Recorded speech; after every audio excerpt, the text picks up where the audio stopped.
ಹರಿ ಓಂ. ಪ್ರಾಣಾದೇರೀಶಿತಾರಂ ಪರಮಸುಖನಿಧಿಂ ಸರ್ವದೋಷವ್ಯಪೇತಂ ಸರ್ವಾಂತಸ್ಥಂ ಸುಪೂರ್ಣಂ ಪ್ರಕೃತಿಪತಿಮಜಂ ಸರ್ವಬಾಹ್ಯಂ ಸುನಿತ್ಯಂ ಸರ್ವಜ್ಞಂ ಸರ್ವಶಕ್ತಿಂ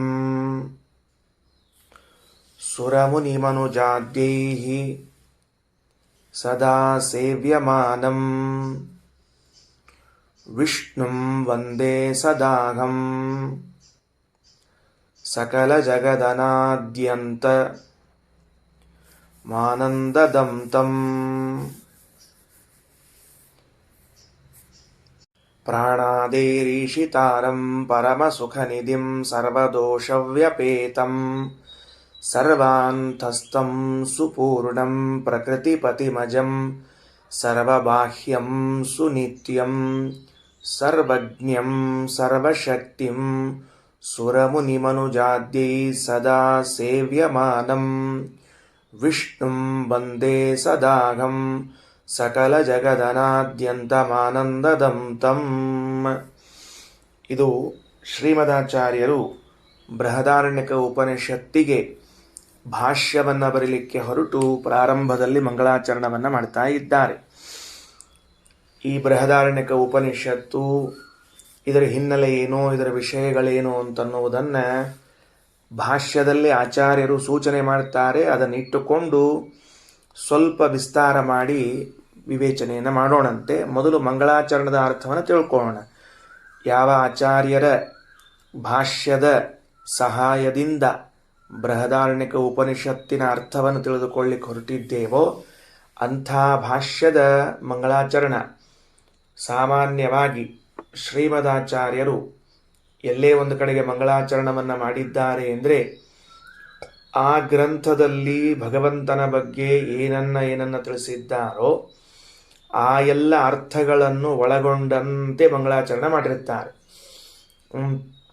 ಭಗವಂತನ ಬಗ್ಗೆ ಅಲ್ಲಿ ಏನೇನು ಹೇಳಿದ್ದಾರೆ, ಉದಾಹರಣೆಗೆ ದೇವರ ಸರ್ವ ಸಾಮರ್ಥ್ಯವನ್ನು ಹೇಳಿದರೆ ಅದನ್ನು ಮಂಗಳಾಚರಣದಲ್ಲಿ ತಂದಿರುತ್ತಾರೆ.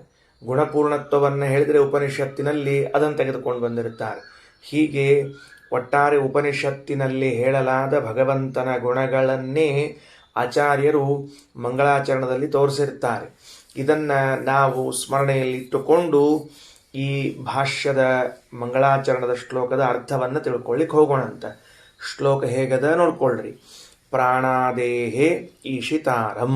ಶ್ಲೋಕದಲ್ಲಿ ಪದವಿಭಾಗ ಮಾಡ್ಲಿಕ್ಕತ್ತೀನಿ. ಪ್ರಾಣಾದೇಹೇ ಈಶಿತಾರಂ ಅರ್ಥ ಏನು?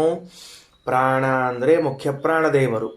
ಪ್ರಾಣ ಆದಿ ಅಂದರೆ ಮುಖ್ಯ ಪ್ರಾಣದೇವರೇ ಮೊದಲಾದವರಿಗೆ ಈಶಿತಾರಂ ಒಡೆಯನಾದ, ಸ್ವಾಮಿಯಾದ ಅಂತ ಅರ್ಥ.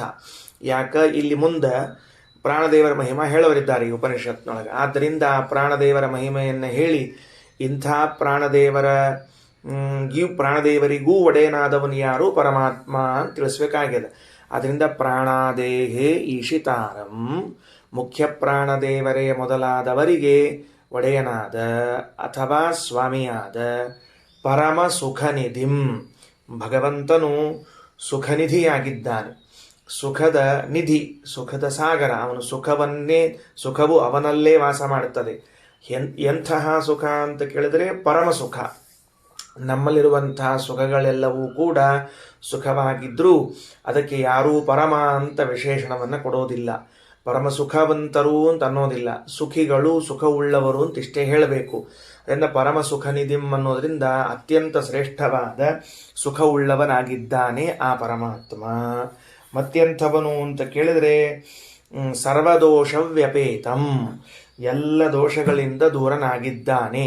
ಯಾವುದಾದರೂ 1-2 ದೋಷ ಇರಬಹುದೇನೋ ಅಂತ ಸಂಶಯವೂ ಬರಬಾರದು ಅನ್ನೋದಕ್ಕೆ ಶ್ರೀಮದಾಚಾರ್ಯರು ಸರ್ವದೋಷವ್ಯಪೇತಂ, ಎಲ್ಲ ದೋಷಗಳಿಂದ ದೂರನಾಗಿರುವಂಥವನು.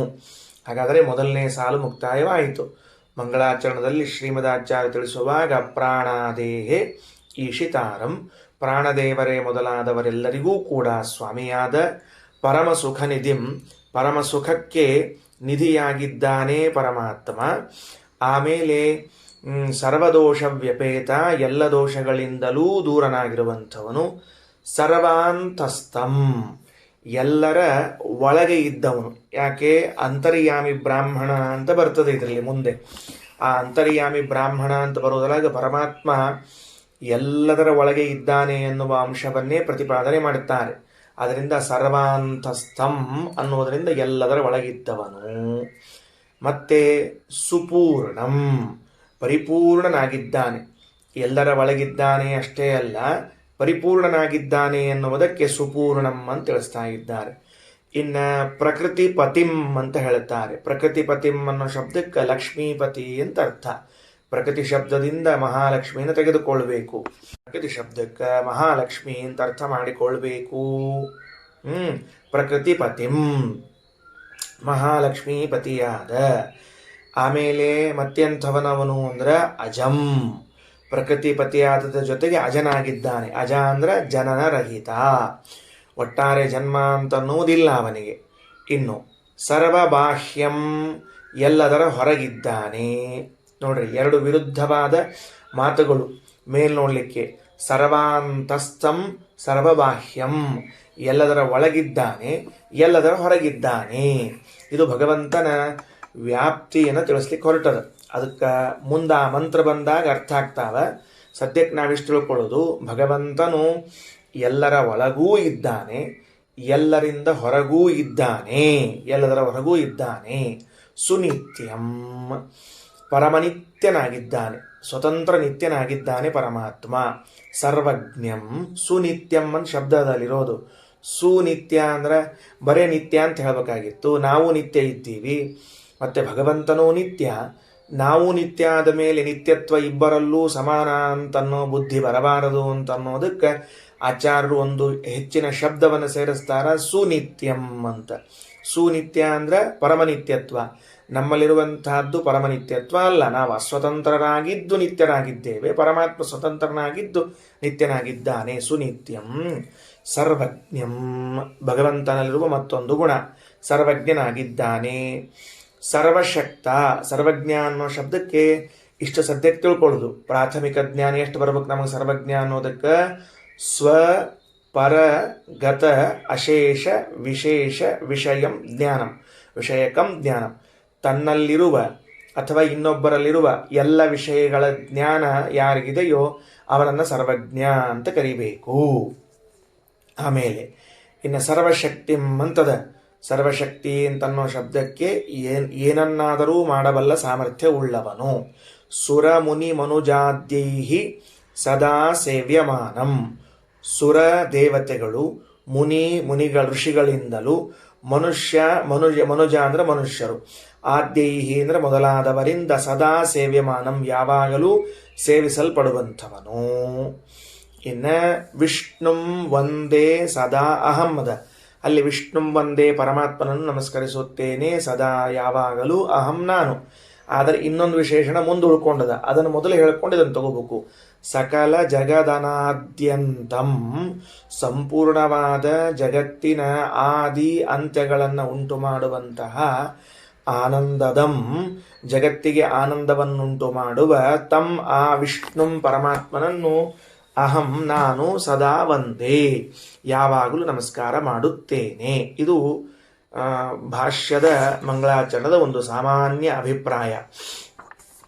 ಯಾಕೆ ಸಾಮಾನ್ಯ ಅಭಿಪ್ರಾಯ ಅಂತಂದದ್ದು? ಇದು ಪೂರ್ಣ ಮುಗಿಲಿಲ್ವೇನು ಅಂದ್ರೆ ಇದಕ್ಕೆ ರಘುತ್ತಮ ಸ್ವಾಮಿಗಳು ವಿವರಣೆ ಮಾಡಿರುವ ಅಂದ್ರೆ ವ್ಯಾಖ್ಯಾನ ಮಾಡಿರುವಂತಹ ಒಂದು ವ್ಯಾಖ್ಯಾನ ಉಂಟು. ಭಾವಬೋಧ ಅಂತ ಕರೀತಾರೆ. ಇನ್ನೊಂದು ಹೆಸರದ ಪರಬ್ರಹ್ಮ ಪ್ರಕಾಶಿಕ ಅಂತ ಇನ್ನೊಂದು ಹೆಸರು. ನೆನಪಿಟ್ಕೊಳ್ರಿ, ಭಾವಬೋಧಕ್ಕೆ ಮತ್ತೊಂದು ಹೆಸರು ಪರಬ್ರಹ್ಮ ಪ್ರಕಾಶಿಕ ಅಂತ ವ್ಯಾಖ್ಯಾನ. ಅಥ ಶ್ರೀಮದ್ ರಘುತ್ತಮ ತೀರ್ಥಕೃತ ಪರಬ್ರಹ್ಮ ಪ್ರಕಾಶಿಕ ಅಥವಾ ಭಾವಬೋಧ ವ್ಯಾಖ್ಯಾ ಅಂತದ. ಅಲ್ಲಿ ರಘುತ್ತಮ ಸ್ವಾಮಿಗಳು ಈ ಶ್ಲೋಕಕ್ಕೆ ಇನ್ನೂ ಹೆಚ್ಚಿನ ಅಂಶಗಳನ್ನು ಕೊಟ್ಟು ವಿವರಣೆ ಮಾಡಿದ್ದಾರೆ. ಸದ್ಯಕ್ಕೆ ಮೂಲಾರ್ಥ ಆಗಲಿ ಅಂತ ತಿಳಿಸಿದ್ದೇನೆ, ನೋಡ್ಕೊಳ್ರಿ. ಇದರಲ್ಲಿ ಶ್ಲೋಕದಲ್ಲಿ ಕರ್ತೃಪದ ಯಾರು ಅಂದ್ರೆ ಅಹಂ. ಅಹಂ ಅಂದರೆ ಯಾರು? ಶ್ರೀಮದಾಚಾರ್ಯರು. ಯಾರು ಈ ಗ್ರಂಥಕ್ಕೆ ವ್ಯಾಖ್ಯಾನ ಬರಲಿಕ್ಕೆ ಹೊರಟಾರ ಅವರು ಅಹಂ. ಅಹಂ ನಾನು. ನಾನು ಅಂದರೆ ಶ್ರೀಮದಾಚಾರ್ಯರು.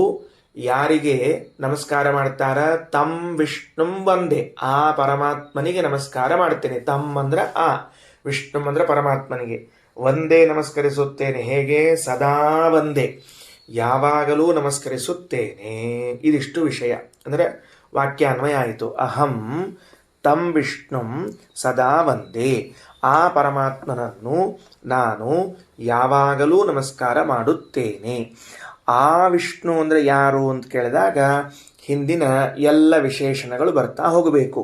ನೋಡ್ರಿ, ಅಹಂ ನಾನು ಅಂದರೆ ಶ್ರೀಮದಾಚಾರ್ಯರು, ತಂ ವಿಷ್ಣುಂ ಆ ಪರಮಾತ್ಮನನ್ನು, ಎಂಥವನವನು? ಪ್ರಾಣಾದೇಹೇ ಈಶಿತಾರಂ ಪರಮ ಸುಖನಿಧಿಂ ಸರ್ವದೋಷವ್ಯಪೇತಂ ಸರ್ವ ಅಂತಸ್ಥಂ ಸುಪೂರ್ಣಂ ಪ್ರಕೃತಿಪತಿಂ ಅಜಂ ಸರ್ವಬಾಹ್ಯಂ ಸುನಿತ್ಯಂ ಸರ್ವಜ್ಞಂ. ಹತ್ತಾಯಿತು. ಸರ್ವಶಕ್ತಿಂ ಸುರಮುನಿಮನುಜಾದ್ಯೈಃ ಸದಾ ಸೇವ್ಯಮಾನಂ. 12. ಸಕಲ ಜಗದನಾದ್ಯಂತಂ. 13. ಆನಂದದಂ. 14. 14 ವಿಶೇಷಣಗಳಿಂದ ಕೂಡಿದ ತಂ ಆ ವಿಷ್ಣುವನ್ನು ಅಹಂ ನಾನು ಸದಾ ವಂದೇ, ನಾನು ನಮಸ್ಕಾರ ಮಾಡ್ತೀನಿ ಅಂತ ಹೇಳ. 14 ವಿಶೇಷಣಗಳನ್ನು ಅರ್ಥ ಮಾಡಿಕೊಂಡಿದ್ದೇವೆ. ಈಗ ಸದಾ ವಂದೇ ಅಂತ ಹೇಳಿದ್ರು ಶ್ರೀಮದಾಚಾರ್ಯ. ಯಾವಾಗಲೂ ನಮಸ್ಕರಿಸುತ್ತೇನೆ ಅಂತಂದರು. ಅದರ ಪ್ರಯೋಜನ ಏನು? ಯಾವಾಗಲೂ ನಮಸ್ಕರಿಸುತ್ತೇನೆ ಅನ್ನುವುದರ ಲಾಭವೇನು? ಉಳಿದವರು ವ್ಯಾಖ್ಯಾನ ಮಾಡುವಾಗ ಪರಮಾತ್ಮನಿಗೆ ನಮಸ್ಕಾರ ಮಾಡುತ್ತೇನೆ ಅಂತ ಹೇಳಿದರೆ ಒಂದು ಉದ್ದೇಶ ಅದ. ಏನು ಉದ್ದೇಶ ಅದ? ಈ ಗ್ರಂಥವು ನಿರ್ವಿಘ್ನವಾಗಿ ಪರಿಸಮಾಪ್ತಿಗೊಳ್ಳಲಿ. ಅಂದರೆ ಯಾವ ಗ್ರಂಥ? ಈ ಉದಾಹರಣೆಗೆ ಟೀಕಾಕೃತ್ವಾದರಾಗಲಿ ಅಥವಾ ರಘುತ್ತಮ ಸ್ವಾಮಿಗಳಾಗಲಿ ಅಥವಾ ಮಂತ್ರಾಲಯ ಸ್ವಾಮಿಗಳಾಗಲಿ ವ್ಯಾಖ್ಯಾನ ಬರೆಯುವಾಗ ಪ್ರಾರಂಭದಲ್ಲಿ ಮಂಗಳಾಚರಣವನ್ನು ಮಾಡಿದರೆ ತಮ್ಮ ವ್ಯಾಖ್ಯಾನವು ಮೊದಲಿನಿಂದ ಕೊನೆಯವರೆಗೆ ಹೋಗಿ ಮುಕ್ತಾಯಗೊಳ್ಳಬೇಕು ಅಂತನ್ನುವ ಉದ್ದೇಶ ಇದೆ. ಆದರೆ ಶ್ರೀಮದಾಚಾರ್ಯರು ಈ ಗ್ರಂಥದ ಪ್ರಾರಂಭದಲ್ಲಿ ಮಂಗಳಾಚರಣವನ್ನು ಮಾಡ್ತಾ ಸದಾ ಒಂದೇ ಅಂತಂದರೆ ನಾನು ಭಗವಂತನಿಗೆ ಸದಾ ನಮಸ್ಕಾರ ಮಾಡ್ತಿರ್ತೇನೆ. ಅದೇನೋ ಈ ಗ್ರಂಥ ಪ್ರಾರಂಭವಾಗುವ ಕಾಲದಲ್ಲಿ ಮಾಡ್ತಿದ್ದೀನಿ, ಇದು ಮುಕ್ತಾಯವಾಗಬೇಕು ನಿರ್ವಿಘ್ನವಾಗಿ ಅನ್ನೋ ಉದ್ದೇಶದಿಂದ ಅಲ್ಲ. ಮುಕ್ತಾಯವಾಗಬೇಕು ಅನ್ನುವಂತಹ ಉದ್ದೇಶದಿಂದ ಅಲ್ಲ. ಯಾಕೆ ಹಂಗೆ ಹೇಳ್ಬೇಕು? ನೀವು ಹಂಗೆ ಅರ್ಥ ಮಾಡ್ರಿ. ಸದಾ ಒಂದೇ ಅನ್ನೋದರಿಂದ ಶ್ರೀಮದಾಚಾರ್ಯರು ಯಾವಾಗಲೂ ಕೂಡ ನಮಸ್ಕಾರ ಮಾಡ್ತಿರ್ತಾರ ಅಂತ ಯಾಕೆ ಅರ್ಥ ಮಾಡಬೇಕು? ಅದು ಗ್ರಂಥದ ನಿರ್ವಿಘ್ನ ಪರಿಸಮಾಪ್ತಿ ಅನ್ನೋ ಉದ್ದೇಶಕ್ಕಲ್ಲ. ನಾ ಹೇಳಿದ ಈ ಅಭಿಪ್ರಾಯದಲ್ಲಿ ಗ್ರಂಥ ಏನು ವಿಘ್ನ ಬರಬಾರ್ದು. ಮಧ್ಯದಲ್ಲಿ ಬರಲಿಕ್ಕೆ ಹೊರಟಿದ್ದೀವಿ, ಮಧ್ಯದಲ್ಲಿ ಏನೇನೋ ವಿಘ್ನಗಳು ಬರೋದು, ಗ್ರಂಥ ಪೂರ್ಣ ಆಗದೇ ಇರೋದು. ಹಿಂಗಾಗಬಾರದು ಅನ್ನೋ ಉದ್ದೇಶದಿಂದಲೇ ಮಂಗಳಾಚರಣೆ ಮಾಡಿದ್ದಾರ ಅಂತ ಯಾಕೆ ಅನ್ನಬಾರದು? ಯಾಕಂದ್ರೆ ಉಳಿದವರೆಲ್ಲರ ವಿಷಯದಲ್ಲಿ ಹಿಂಗೆ ಅದ. ಈಗ ಉದಾಹರಣೆಗೆ ನಾನೇ ಒಂದು ಗ್ರಂಥ ಬರಲಿಕ್ಕೆ ಹೊರಟಿದ್ದೀನಿ ಅಂತ ಇಟ್ಕೊಳ್ರಿ. ನಾನು ಗ್ರಂಥ ಬರಲಿಕ್ಕೆ ಹೊರಟಿರುವಾಗ ನಾನು ಮಂಗಳಾಚರಣೆಯನ್ನು ಮಾಡಿದೆ. ಯಾಕೆ ಮಂಗಳಾಚರಣೆ ಮಾಡಿದೆ ಅಂತಂದರೆ ನನಗೆ ವಿಘ್ನಗಳು ಬಹಳವ. ಎಷ್ಟು ವಿಘ್ನಗಳವ ಅಂದರೆ ಆ ಗ್ರಂಥ ಬರಲಿಕ್ಕೆ ಒಂದು 30 ವರ್ಷ ತೊಗೊಂಡದ. ವಾಸ್ತವಿಕವಾಗಿ ಆ ಗ್ರಂಥ 20 ವರ್ಷ ಮೊದಲು 10 ವರ್ಷ ಮೊದಲೇ ಆಗಬೇಕಾಗಿತ್ತು. ಇಷ್ಟು ವಿಘ್ನಗಳಿದ್ದರಿಂದ ನನ್ನಲ್ಲಿ ಗ್ರಂಥ ಏನಾಯಿತು? ವಿಳಂಬವಾಯಿತು. ಆ ವಿಳಂಬವಾದದ್ದಕ್ಕೆ ಕಾರಣ ಏನು ಅಂದರೆ ವಿಘ್ನಗಳು. ಆ ವಿಘ್ನಗಳು ಇದ್ದದ್ದಕ್ಕೆ ಗ್ರಂಥ ವಿಳಂಬವಾಗ್ಯದ. ಇನ್ನು ಬರೀಲಿಕ್ಕೆ ಹೊರಟಾಗ ಗ್ರಂಥ ಏನಾಗಬಾರದು ಅಂದರೆ ಮಧ್ಯದಲ್ಲಿ ನಿಂತು ಹೋಗೋಣ, ಪೂರ್ಣ ಆಗದೇ ಇರೋಣ, ಅಥವಾ ಬರೆಯುವ ವ್ಯಕ್ತಿಯೇ ಹೋಗಿಬಿಡೋಣ. ಹಿಂಗೂ ಆಗ್ಯಾವ ಅನೇಕ ಪ್ರಸಂಗಗಳು ಹಂಗವ. ಆದ್ದರಿಂದ ಅಂಥ ಯಾವ ಅವಘಡಗಳು ಸಂಭವಿಸಬಾರದು ಅಂತ ತಿಳಿದುಕೊಂಡು ಹೇಳಿ ನಾವು ಮಂಗಳಾಚರಣೆ ಮಾಡ್ತೀವಿ. ಆದರೆ ಶ್ರೀಮದಾಚಾರ್ಯರು ತಮ್ಮ ಸ್ವರೂಪವನ್ನು ಸ್ಪಷ್ಟಗೊಳಿಸ್ತಾರೆ. ವಿಷ್ಣುಂ ವಂದೇ ಸದಾ ಅಹಂ, ನಾನು ಸದಾ ಭಗವಂತನಿಗೆ ನಮಸ್ಕಾರ ಮಾಡ್ತೀನಿ, ಯಾವುದೋ ಒಂದು ಉದ್ದೇಶಕ್ಕಾಗಿ ನಮಸ್ಕಾರ ಮಾಡುವುದಿಲ್ಲ. ಯಾಕೆ? ಶ್ರೀಮದಾಚಾರ್ಯರಲ್ಲಿ ವಿಘ್ನಗಳೇ ಇಲ್ಲ.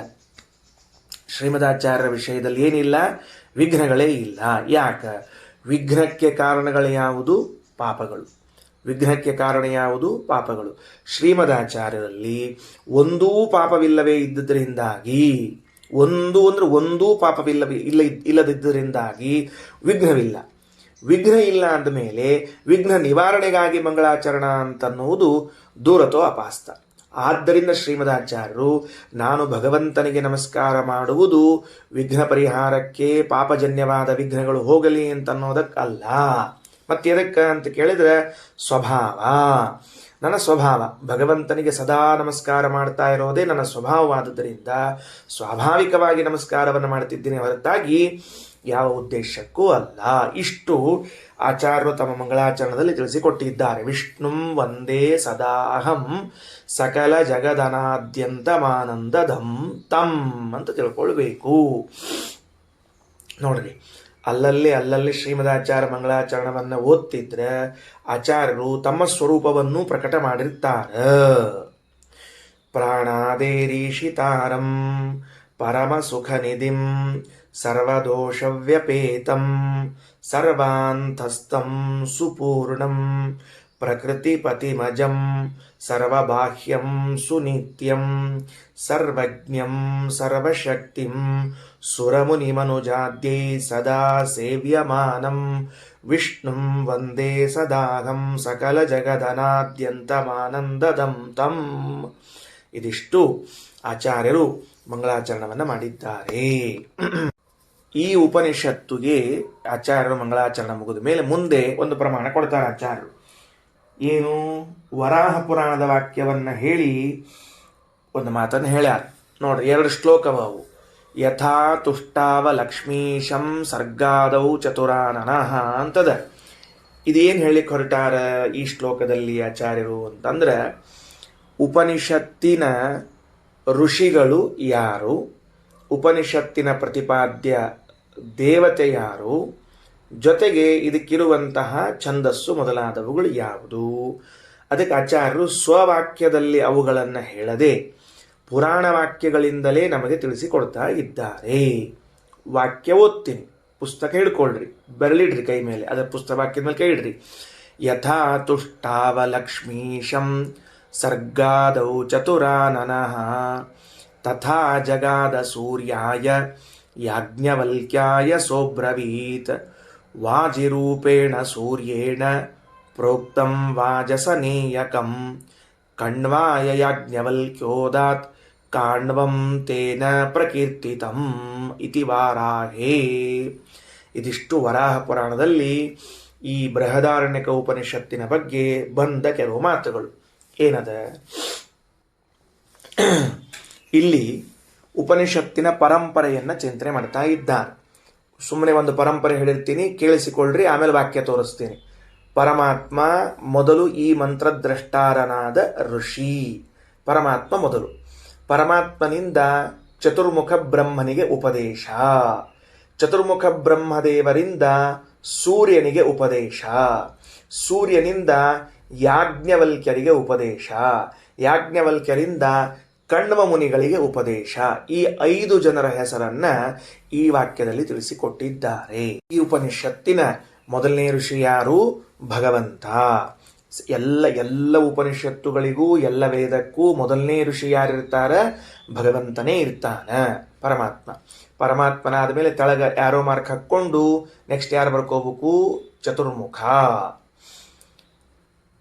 ಚತುರ್ಮುಖನಾದ ಮೇಲೆ ಸೂರ್ಯ, ಸೂರ್ಯನ ಕೆಳಗೆ ಯಾಜ್ಞವಲ್ಕ್ಯರು, ಯಾಜ್ಞವಲ್ಕ್ಯರ ಕೆಳಗೆ ಕಣ್ವ ಮುನಿಗಳು, ಕಣ್ವರು ಅಂತ ಇಷ್ಟು ಬರ್ಕೋಬೇಕು.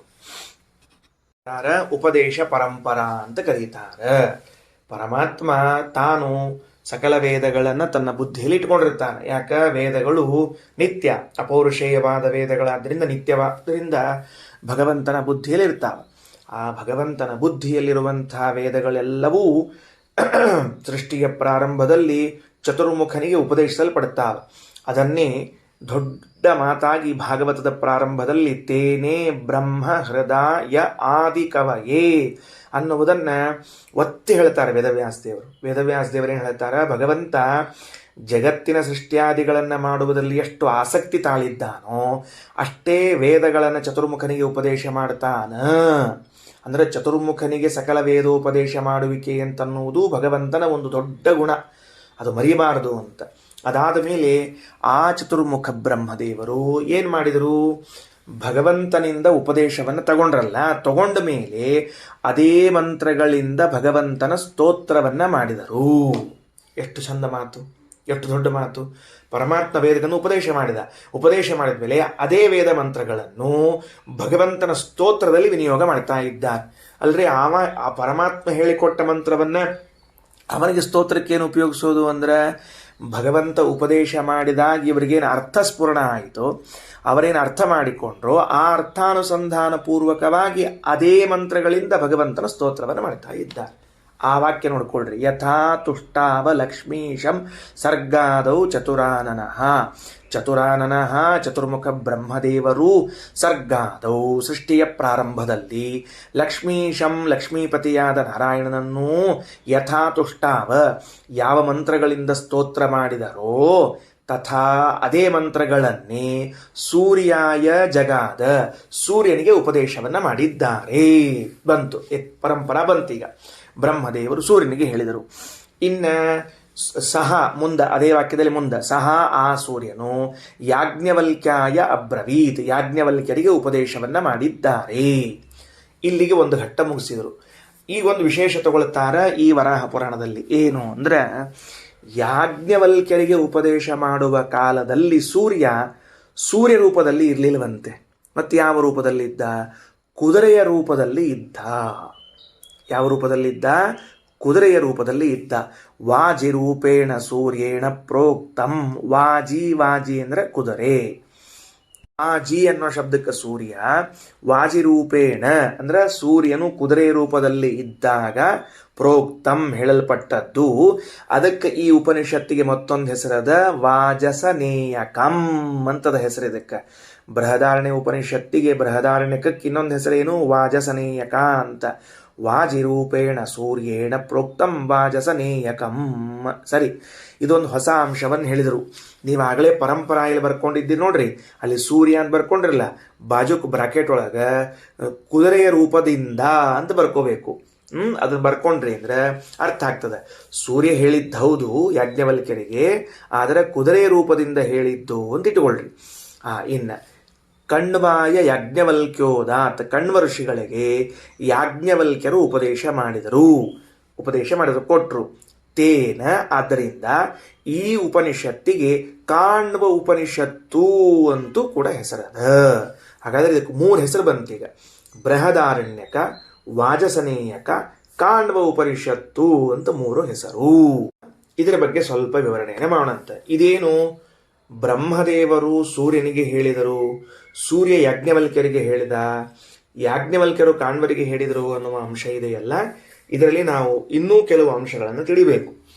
ಮೊದಲನೆಯದಾಗಿ, ಈ ಬೃಹದಾರಣ್ಯಕ ಉಪನಿಷತ್ತು ಯಜುರ್ವೇದಕ್ಕೆ ಸಂಬಂಧಪಟ್ಟ ಉಪನಿಷತ್ತು. ಇದನ್ನು ತಿಳ್ಕೊಳ್ರಿ.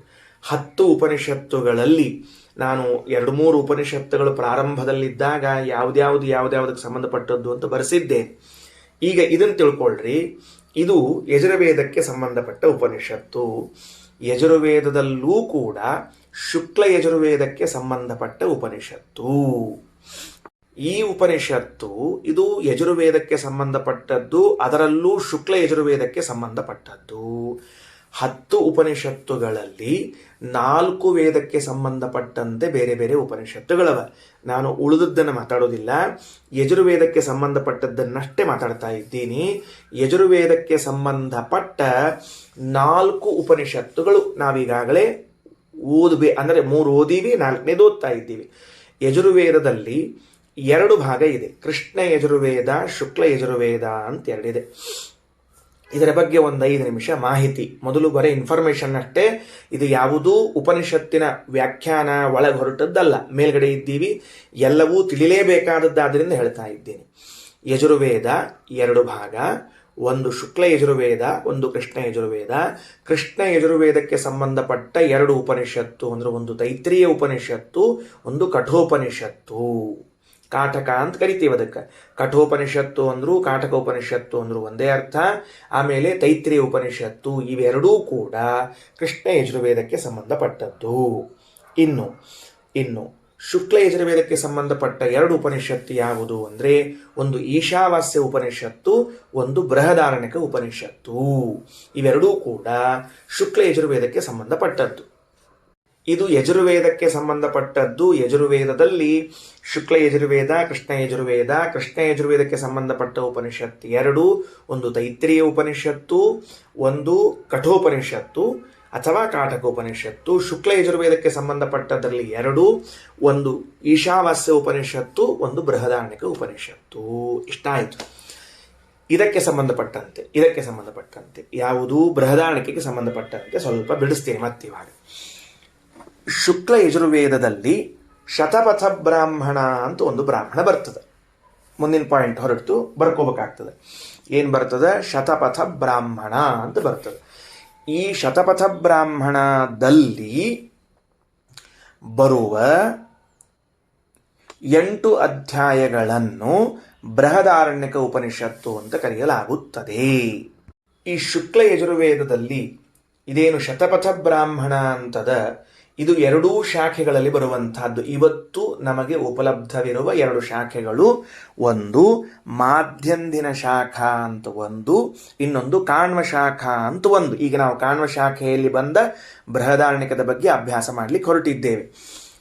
ಇಷ್ಟಾತ್ ನೋಡ್ರಿ. ಈಗ ಏನು ವ್ಯವಸ್ಥೆ ಆಯಿತು ಅಂತಂದ್ರೆ, ಯಜುರ್ವೇದ, ಶುಕ್ಲ ಯಜುರ್ವೇದ, ಕೃಷ್ಣ ಯಜುರ್ವೇದ. ಶುಕ್ಲ ಯಜುರ್ವೇದದಲ್ಲಿ ಬೃಹದಾರಣ್ಯಕ, ಈಶಾವಾಸ್ಯ. ಬೃಹದಾರಣ್ಯಕಕ್ಕೆ ತೆಳಗೆ ಒಂದು ಶತಪಥ ಬ್ರಾಹ್ಮಣ. ಆ ಶತಪಥ ಬ್ರಾಹ್ಮಣಕ್ಕೆ 2 ಮತ್ತ, ಮಾಧ್ಯಂದಿನ ಶಾಖಾ, ಕಾಣ್ವ ಶಾಖಾ. ಆ 2 ಶಾಖೆಗಳಲ್ಲೂ ಕೂಡ ಬೃಹದಾರಣ್ಯಕ ಅದ. ಮಾಧ್ಯಂದಿನ ಶಾಖೆಯಲ್ಲೂ ಬೃಹದಾರಣ್ಯಕ ಅದ, ಕಾಣ್ವ ಶಾಖೆಯಲ್ಲೂ ಬೃಹದಾರಣ್ಯಕ ಅದ. ಶ್ರೀಮದಾಚಾರ್ಯ ವ್ಯಾಖ್ಯಾನ ಮಾಡ್ಲಿಕ್ಕೆ ಹೊರಟ ಬೃಹದಾರಣ್ಯಕ ಇದು ಕಾಣ್ವ ಶಾಖೆಯಲ್ಲಿ ಬಂದಿರುವಂತಹದ್ದು. ಈ ಯಜುರ್ವೇದದಲ್ಲಿ ಇಷ್ಟು ಭಾಗ ಬಂದದ, ನಾವು ಓದ್ಲಿಕ್ಕೆ ಹೊರಟದ್ದು ಎಲ್ಲಿ ಅಂತ. ಸರಿ, ನಾನೇನು ಹೇಳಿದೆ, ಈ ಮಾಧ್ಯಂದಿನ ಶಾಖೆ ಹಾಗೂ ಕಾಣ್ವ ಶಾಖೆ 2 ಕಡೆಗಳಲ್ಲೂ ಶತಪಥ ಬ್ರಾಹ್ಮಣ ಬಂದಿದೆ. 8 ಅಧ್ಯಾಯದಲ್ಲಿ ಇರುವ ಬೃಹದಾರಣ್ಯಕ ಅಂತ ಹೇಳಿತ್ತು. ಆದರೆ ಶ್ರೀಮದಾಚಾರ್ಯರು 3ನೇ ಅಧ್ಯಾಯದಿಂದ 8ನೇ ಅಧ್ಯಾಯದವರೆಗೆ ಮಾತ್ರ ವ್ಯಾಖ್ಯಾನ ಮಾಡಿದ್ದಾರೆ. 1 ಮತ್ತು 2 ಅಧ್ಯಾಯಗಳಿಗೆ ಶ್ರೀಮದಾಚಾರ್ಯರು ವ್ಯಾಖ್ಯಾನ ಮಾಡಿಲ್ಲ. ಅದು ಯಾಕ ಅನ್ನೋದನ್ನ ಮಂತ್ರಾಲಯ ಸ್ವಾಮಿಗಳು, ತಿರುಕೋಯಿಲೂರು ಸ್ವಾಮಿಗಳು ತಮ್ಮ ವ್ಯಾಖ್ಯಾನದಲ್ಲಿ ಬರೆದಿದ್ದಾರೆ. ಹೇಳ್ತೀನಿ, ಒಂದೊಂದಾಗಿ ಹೇಳ್ತೀನಿ. ಈಗ ಮೊದಲನೇದ್ದು, ಈ ಶುಕ್ಲ ಯಜುರ್ವೇದ, ಕೃಷ್ಣ ಯಜುರ್ವೇದ ಅಂತ ಯಜುರ್ವೇದದಲ್ಲಿ ಯಾಕೆ 2 ಭಾಗ ಅಂತ ಒಂದು ಪ್ರಶ್ನೆ ಮಾಡಿಕೊಂಡು ಹೀಗೆ ಉತ್ತರ ಇಟ್ಕೋಣಂತ. ಏನು ಅಂದ್ರೆ, ಸೂರ್ಯ ಅವನು ಉಪದೇಶ ಮಾಡಿದ ಪರಂಪರೆಯನ್ನೆಲ್ಲವನ್ನು ಶುಕ್ಲ ಯಜುರ್ವೇದ ಪರಂಪರಾ ಅಂತ ಕರೀತಾರೆ. ಯಾಕ? ಸೂರ್ಯನ ವರ್ಣ ಶುಕ್ಲವರ್ಣ, ಬೆಳ್ಳಗಿದ್ದದ್ದು. ಇದಕ್ಕೆ ಅನೇಕ ವ್ಯಾಖ್ಯಾನಗಳಿವೆ. 2 ಮಾತ್ರ ಹೇಳ್ತೀನಿ. ಒಂದು, ಯಾಜ್ಞವಲ್ಕ್ಯರು ಸೂರ್ಯನನ್ನ ಧ್ಯಾನ ಮಾಡಿ ಅವನ ಅನುಗ್ರಹಕ್ಕೆ ಪಾತ್ರರಾಗಿ ಸೂರ್ಯನಿಂದ ಪಡೆದ ಕಾಲ ಮಧ್ಯಾಹ್ನದಲ್ಲಿ ಬೆಳಕು, ಒಳ್ಳೆ ಅಭಿಜಿನ್ ಮುಹೂರ್ತ, ಮಧ್ಯಾಹ್ನದ ಮುಹೂರ್ತದಲ್ಲಿ ಸೂರ್ಯನಿಂದ ಪಡೆದುಕೊಂಡದ್ದರಿಂದಾಗಿ ಅಥವಾ ಸೂರ್ಯ ಶುಭ್ರವರ್ಣದವನಾದ್ದರಿಂದಾಗಿ ಅವನಿಂದ ಬಂದ ಈ ಭಾಗಕ್ಕೆ ಶುಕ್ಲ ಯಜುರ್ವೇದ ಅಂತ ಕರೀತಾ ಇದ್ದಾರೆ. ಒಂದು. ಮತ್ತು ಕೃಷ್ಣ ಯಜುರ್ವೇದ ಅಂತ ಯಾಕೆ ಕರಿಬೇಕು? ಹಂಗಾರೆ ಅದು ಯಜುರ್ವೇದ ಏನು ಕಪ್ಪಿತ್ತೇನೋ ಅಥವಾ ಇದು ಬಿಳಿ ಇತ್ತೇನೋ ಅಂದ್ರೆ, ವೇದಕ್ಕೆ ಕಪ್ಪು ಬಿಳಿ ಬಣ್ಣಗಳಲ್ಲ. ಹಿಂಗರ್ಥ ಏನು ಅಂದ್ರೆ, ಇದು ಸೂರ್ಯನಿಂದ ಬಂದದ್ದು ಅನ್ನುವುದಕ್ಕೆ ನಾವು ಶುಕ್ಲ ಯಜುರ್ವೇದ ಅಂತ ಇಟ್ಕೊಂಡ್ರೆ, ತದ್ಭಿನ್ನವಾದದ್ದನ್ನು ಏನು ತಿಳ್ಕೋಬೇಕು? ಅದಕ್ಕೆ ನಾವೇನು ಮಾಡಿದ್ವಿ? ಕೃಷ್ಣ ಅಂತ ಅದಕ್ಕೊಂದು ಸೇರಿಸ್ಕೊಂಡ್ವಿ. ಕೃಷ್ಣ ಅಂತ ಸೇರಿಸ್ಕೊಂಡದ್ದು ಇದು ಸೂರ್ಯನಿಂದ ಉಪದೇಶಗೊಂಡ ಭಾಗ ಅಲ್ಲ, ಇದು ಬೇರೆ ಪರಂಪರೆಯಲ್ಲಿ ಬಂದ ಭಾಗ ಅಂತ ತಿಳ್ಕೊಳ್ಬೇಕು. ನೋಡ್ರಿ, ಏನಾಯಿತು? ಈ ಮಧ್ಯದಲ್ಲಿ ಒಂದು ಸಣ್ಣ ಅಂಶವನ್ನು ಸೇರಿಸ್ತೀನಿ. ಏನು ಸೇರಿಸ್ತೀನಿ ಅಂದ್ರೆ, ಚತುರ್ಮುಖ ಬ್ರಹ್ಮದೇವರು ಸೂರ್ಯನಿಗೆ ಉಪದೇಶ ಮಾಡಿದರು. ಸೂರ್ಯನಿಗೆ ಉಪದೇಶ ಮಾಡಿದರು ಅಂದ್ರೆ ಸೂರ್ಯನಿಗೆ ಮಾತ್ರ ವೇದ ಹೇಳಿದ್ರೇನು, ಬೇರೆಯವ್ರಿಗೆ ಹೇಳಲೇ ಇಲ್ವೇನು ಅಂದ್ರೆ ಹಂಗಲ್ರಿ. ಅದು ಚತುರ್ಮುಖ ಬ್ರಹ್ಮದೇವರು 4 ವೇದಗಳನ್ನ ಸೂರ್ಯನಿಗೆ ಉಪದೇಶ ಮಾಡಿ ಬಿಟ್ಬಿಟ್ರು ಆ ಕಡೆಗೆ. ಇನ್ನು 4 ವೇದಗಳನ್ನ ತಮ್ಮ ಮಕ್ಕಳಾಗಿರುವಂಥ ವಸಿಷ್ಠರು, ಭೃಗು ಋಷಿಗಳು, ಇವರು ಯಾರು ಮರೀಚ ಋಷಿಗಳು, ಇವರೆಲ್ಲ ತಮ್ಮ ಮಕ್ಕಳೇನಿದ್ದಾರೆ ಅವ್ರಿಗೆ ಉಪದೇಶ ಮಾಡ್ಯಾರ. ಅಂದ್ರೆ ಬ್ರಹ್ಮದೇವರು ಉಪದೇಶ ಮಾಡುವಾಗಲೇನೆ 4 ವೇದಗಳನ್ನ 2 ಪರಂಪರೆಯಲ್ಲಿ ಹರಿಸಿಬಿಟ್ಟಿದ್ದಾರೆ. ಎರಡು ಪರಂಪರೆಯಲ್ಲಿ. ಎರಡು ಪರಂಪರೆಯಲ್ಲಿ ಏನು, ಸ್ವಂತ ಮಕ್ಕಳಾಗಿರುವಂತಹ ಭೃಗು ಋಷಿಗಳು, ಮರೀಚಿಗಳು, ಪುಲಸ್ತ್ಯರು, ಪುಲಹ, ಕ್ರತು, ವಸಿಷ್ಠ ಇವರೆಲ್ಲರಿಗೂ ಒಂದು ಭಾಗ, 4 ಭಾಗಗಳು. ಈ ಪರಂಪರೆಯನ್ನು ನಾವೇನು ಕರಿತೀವಿ ಅಂದರೆ ಕೃಷ್ಣ ಪರಂಪರಾ ಅಂತ ಕರಿತೀವಿ. ಬರೀ ಯಜುರ್ವೇದಕ್ಕಲ್ಲ, ಒಟ್ಟಾರೆ ಎಲ್ಲದಕ್ಕೂ ಕೂಡ. ಇನ್ನು ಮತ್ತು ಸೂರ್ಯನಿಗೇನು ಉಪದೇಶ ಮಾಡಿದ್ದಾರೆ 4 ವೇದಗಳನ್ನು, ಆ ಎಲ್ಲ ವೇದಗಳಿಗೂ ಕೂಡ ಮತ್ತು ಶುಕ್ಲ ಅಂತ ಕರಿತೀವಿ. ಶುಕ್ಲ ಯಜುರ್ವೇದ ಇದ್ದಂತೆ ಶುಕ್ಲ ಋಗ್ವೇದ ಅದ, ಶುಕ್ಲ ಸಾಮವೇದ ಅದ, ಶುಕ್ಲ ಅಥರ್ವೇದ ಅದ. ಇದು ಕೃಷ್ಣ ಋಗ್ವೇದ, ಕೃಷ್ಣ ಯಜುರ್ವೇದ, ಕೃಷ್ಣ ಸಾಮವೇದ ಅಂತ ಇದಕ್ಕದ. ಹೀಗಾಗಿ ಒಟ್ಟು 2 ಭಾಗ. ಏನು 2 ಭಾಗ? 1 ಸೂರ್ಯನಿಗೆ ಉಪದೇಶ ಮಾಡಿರುವಂತಹ ಭಾಗಗಳು, 2 ತಮ್ಮ ಮಕ್ಕಳಾಗಿರುವಂತಹ ಋಷಿಗಳಿಗೆ ಉಪದೇಶ ಮಾಡಿರುವಂತಹ ಭಾಗಗಳು ಅಂತ ತಿಳಿಯಬೇಕು. ಕಲ್ಪನಾ ಬಂತ? ಈ ಯಜುರ್ವೇದದಲ್ಲಿ ಮಾತ್ರ ಶುಕ್ಲ ಕೃಷ್ಣ ಅನ್ನೋ ಭಾಗ ಅಲ್ಲ, ಎಲ್ಲ ವೇದಗಳಿಗವ. ಯಜುರ್ವೇದದಲ್ಲಿ ಸ್ಪಷ್ಟ ಕಾಣಿಸ್ತದೆ ನಮಗೆ ಅನ್ನೋದಕ್ಕೆ ಅದನ್ನು ಹೇಳಿದ್ದೇವೆ. ಸರಿ, ಇನ್ನು ಇದು ಒಂದು ರೀತಿಯಿಂದ ವ್ಯಾಖ್ಯಾನ. ಎರಡನೇದ್ದು, ಶುಕ್ಲ ಮತ್ತು ಕೃಷ್ಣ ಅಂದ್ರೆ ಏನು ಅಂದ್ರೆ, ಶುಕ್ಲ ಅಂದ್ರೆ ಶುದ್ಧ, ಕೃಷ್ಣ ಅಂದ್ರೆ ಮಿಶ್ರ ಅಂತ ಅರ್ಥ. ಈ ಶುಕ್ಲ ಯಜುರ್ವೇದದಲ್ಲಿ ಮಂತ್ರ ಬ್ರಾಹ್ಮಣ ಅಂತೇನವ ಬಿಡಿ ಬಿಡಿ ಅವ, ಪ್ರತ್ಯೇಕ. ಇದಿಷ್ಟು ಮಂತ್ರ ಭಾಗ, ಇದಿಷ್ಟು ಉಪನಿಷತ್ ಭಾಗ, ಇದಿಷ್ಟು ಬ್ರಾಹ್ಮಣ ಭಾಗ ಅಂತ ಪ್ರತ್ಯೇಕ ಅದ. ಆದರೆ ಕೃಷ್ಣ ಭಾಗದಲ್ಲಿ ಮಂತ್ರ, ಬ್ರಾಹ್ಮಣ, ಸಂಹಿತ ಎಲ್ಲ ಕೂಡ್ಕೊಂಡ್ಬಿಟ್ಟ. ಕೃಷ್ಣ ಅನ್ನೋ ಶಬ್ದಕ್ಕೆ ಮಿಶ್ರ, ಶುಕ್ಲ ಅನ್ನೋ ಶಬ್ದಕ್ಕೆ ಶುದ್ಧ ಅನ್ನೋ ಅರ್ಥ ಉಂಟು. ಆದ್ದರಿಂದಲೂ ಶುಕ್ಲ ಯಜುರ್ವೇದ, ಕೃಷ್ಣ ಯಜುರ್ವೇದ ಅಂತ ಕರೆಯಲ್ಪಡ್ತದ. ಶುಕ್ಲದಲ್ಲಿ ಇರೋದು, ಕೃಷ್ಣದಲ್ಲಿ ಇರೋದು ಅಂದ್ರೆ ಏನು ಅಂತ ಗೊತ್ತಾಗದೆ ಇದ್ರೆ ಹಿಂಗೆ ಅರ್ಥ ಮಾಡ್ಕೋಣಂತ. ವೇದದಲ್ಲಿರೋದು 4 ಭಾಗ, ಮಂತ್ರ ಭಾಗ ಮತ್ತು ಬ್ರಾಹ್ಮಣ, ಆರಣ್ಯಕ, ಉಪನಿಷತ್ತು ಅಂತದ. ಇವು 4 ಪ್ರತ್ಯೇಕವಾಗಿಯೇ ನಮಗೆ ಟೆಕ್ಸ್ಟ್ ಸಿಗುತ್ತಿತ್ತು ಅಂದರೆ ಅದಕ್ಕೆ ಶುಕ್ಲ ಅನ್ನಬೇಕು. ಇನ್ನು ಈ ಮಂತ್ರ ಭಾಗದಲ್ಲಿ ಉಪನಿಷತ್ತಿನ ವಾಕ್ಯವೂ ಬರ್ತಿತ್ತು, ಅಥವಾ ಉಪನಿಷತ್ತಿನಲ್ಲಿ ಬ್ರಾಹ್ಮಣ ವಾಕ್ಯವೂ ಸೇರಿರ್ತಿತ್ತು. ಹಂಗೆ ಸೇರ್ಕೊಂಡೇ ಅಧ್ಯಯನ ಮಾಡ್ತಿದ್ರು ಅಂದ್ರೆ ಅದಕ್ಕೆ ಕೃಷ್ಣ ಭಾಗ ಎಂದು ಕರೆಯಬೇಕು. ಈಗ ಶತಪಥ ಬ್ರಾಹ್ಮಣ ಅಂತ ಅನ್ನೋದು, ಈಗ ಶುಕ್ಲ ಕೃಷ್ಣ ಅನ್ನೋದನ್ನು ತಿಳ್ಕೊಂಡ್ವಿ. ಒಟ್ಟಾರೆ ಪರಮಾತ್ಮನು ಉಪದೇಶ ಮಾಡಿರುವಂತಹ ವೇದಗಳು ಚತುರ್ಮುಖ ಬ್ರಹ್ಮನಲ್ಲಿ ಬಂತು. ಆ ಚತುರ್ಮುಖ ಬ್ರಹ್ಮದೇವರು ಸೂರ್ಯನನ್ನ ಕುರಿತು 4 ವೇದಗಳನ್ನು ಉಪದೇಶ ಮಾಡಿಬಿಟ್ರು. ಆ ಪರಂಪರೆಗೆ ಶುಕ್ಲ ವೇದ ಅಂತೆ ಕರೆಯಲ್ಪಡ್ತದೆ. ಶುಕ್ಲ ಋಗ್ವೇದ, ಶುಕ್ಲ ಯಜುರ್ವೇದ, ಶುಕ್ಲ ಸಾಮವೇದ, ಮುಂದೆ ಶುಕ್ಲ ಅಥರ್ವೇದ ಅಂತ ಆಗ್ತದೆ. ಇಲ್ಲಿ ತಮ್ಮ ಮಕ್ಕಳಾಗಿರುವಂಥವರೆಲ್ಲರಿಗೂ ಉಪದೇಶವನ್ನು ಮಾಡಿದರು. ವಸಿಷ್ಠ, ಭೃಗು, ಆಮೇಲೆ ಪುಲಸ್ತ್ಯ, ಪುಲಹ, ಮರೀಚಿ, ಅಂಗಿರ ಅಂತ ತಿಳಿದುಕೊಂಡು ಅವರೆಲ್ಲರಿಗೂ ಬಂದಿರುವಂತಹದ್ದು ಕೃಷ್ಣ ಯಜುರ್ವೇದ, ಕೃಷ್ಣ ವೇದ ಪರಂಪರಾ ಅಂತ. ಅದರಲ್ಲೂ ಯಜುರ್ವೇದ, ಋಗ್ವೇದ, ಸಾಮವೇದ ಎಲ್ಲ ಬಂತು. ಹೀಗೆ ಪರಂಪರೆ ಬೆಳೆದುಕೊಂಡು ಬಂದ ಮೇಲೆ ಮತ್ತು ದ್ವಾಪರ ಯುಗದಲ್ಲಿ ವೇದವ್ಯಾಸ ದೇವರು ವೇದಗಳ ಪುನರುದ್ಧಾರವನ್ನು ಮಾಡಿ ತಮ್ಮ ಶಿಷ್ಯರಾಗಿರುವಂತಹ ವೈಶಂಪಾಯನ, ಸುಮಂತು, ಜೈಮಿನಿ ಇತ್ಯಾದಿಗಳಿಗೂ ಹೇಳಿದ್ದಾರೆ. ಇದು ಪುನರ್ವೇದದ ವಿಂಗಡಣೆ, ಪುನರುಪದೇಶ ಇರಲಿ.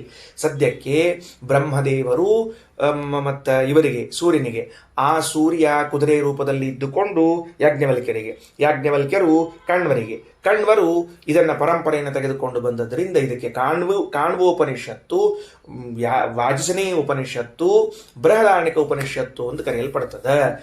ಟೋಟಲ್ ಯಜುರ್ವೇದದಲ್ಲಿ ಬರುವ ಶತಪಥ ಬ್ರಾಹ್ಮಣ 104 ಅಧ್ಯಾಯಗಳಿಂದ ಕೂಡಿದ ಬ್ರಾಹ್ಮಣ ಭಾಗ. ಬರೆದಿಟ್ಕೊಂಡಿರ್ರಿ. ಶತಪಥ ಅಂತದ 100 ಅಂತ ಅನಿಸ್ತದ, ಮೇಲ್ 4 ಅಧ್ಯಾಯ ಹೆಚ್ಚಿಗೆ ಅವ ಇರಲಿ. ಶತಪಥ ಬ್ರಾಹ್ಮಣ 100 ಅಧ್ಯಾಯಗಳನ್ನು, ಮೇಲಿನ ಚಿಲ್ಲರೆ ಅಧ್ಯಾಯಗಳನ್ನು ಬಿಟ್ಟಿರ್ತಾರೆ. 100 ಬ್ರಾಕೆಟ್ ಒಳಗೆ 104, 100 ಅಧ್ಯಾಯಗಳನ್ನು, 104 ಅಧ್ಯಾಯಗಳನ್ನು ಒಳಗೊಂಡಿರುವ ಒಂದು ಬ್ರಾಹ್ಮಣ ಶತಪಥ ಬ್ರಾಹ್ಮಣ. ಅದರಲ್ಲಿನ 8 ಅಧ್ಯಾಯಗಳು, ಕೊನೆಗೆ ಬರುವಂತಹ 8 ಅಧ್ಯಾಯಗಳು ಬೃಹದಾರಣ್ಯಕ ಉಪನಿಷತ್ತು ಅಂತ ಕರೆಯಲ್ಪಡ್ತದೆ.